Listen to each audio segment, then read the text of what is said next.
Ja mislim da imamo veoma zanimljive učesnike i bit će stvarno zanimljivo da čujemo sve to što ćete imati da podijelite sa nama i sa publikom. A prije nego što krenemo, nekako ne možemo da ne budemo u skladu sa temom, ovom značajnom temom u stvari ove diskusije, i da se ne osvrnemo na trenutno stanje u kojem se naš grad domaćin Kotor nalazi. Znači, kao što vjerovatno znate, prije par dana je bilo zasjedanje Komiteta za svjetsku baštinu, sa kojeg su došle jasne poruke. Za područje Kotora, koje se na listi svjetske baštine nalazi od 1979. godine,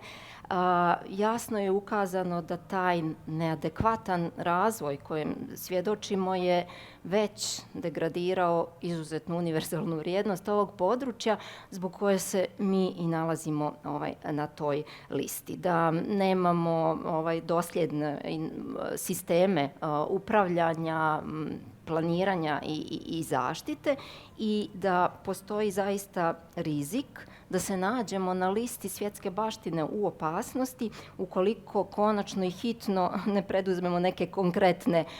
mjere koje su predložene. Što oni su naveli, zahtjeva pojačano upravljanje i široku mobilizaciju. Znači, to je prepoznato i baš u tom kontekstu, znači, mislimo da je ova tema zajednice i aktivizma izuzetno značajna, jer situacija u kojoj se nalazimo je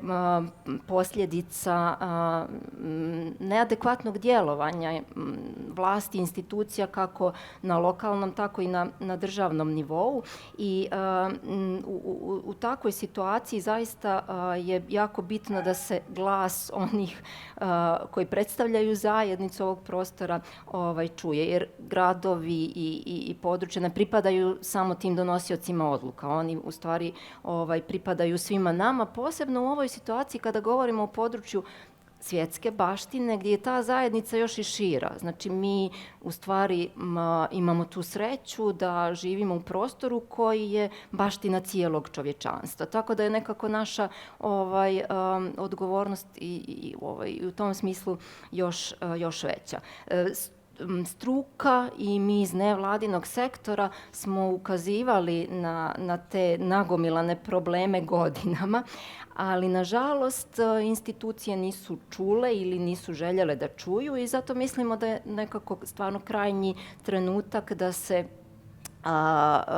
i glas struke i glas zajednice, ujedinjene zajednice jasno čuje. Evo, baš prije par sati u ovom istom prostoru imali smo jedan okrugli sto u okviru projekta koji zajedno sprovode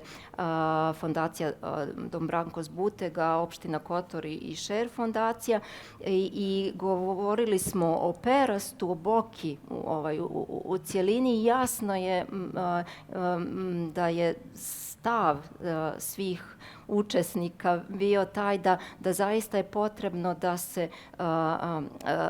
se procesi otvore, da se ljudi uključe, posebno što sada nam slijede neki vrlo značajni procesi, uključujući proces izrade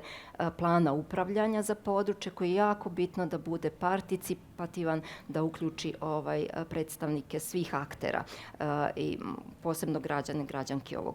prostora. Tako da ovo sam mislila da je bitno da, iako tema nije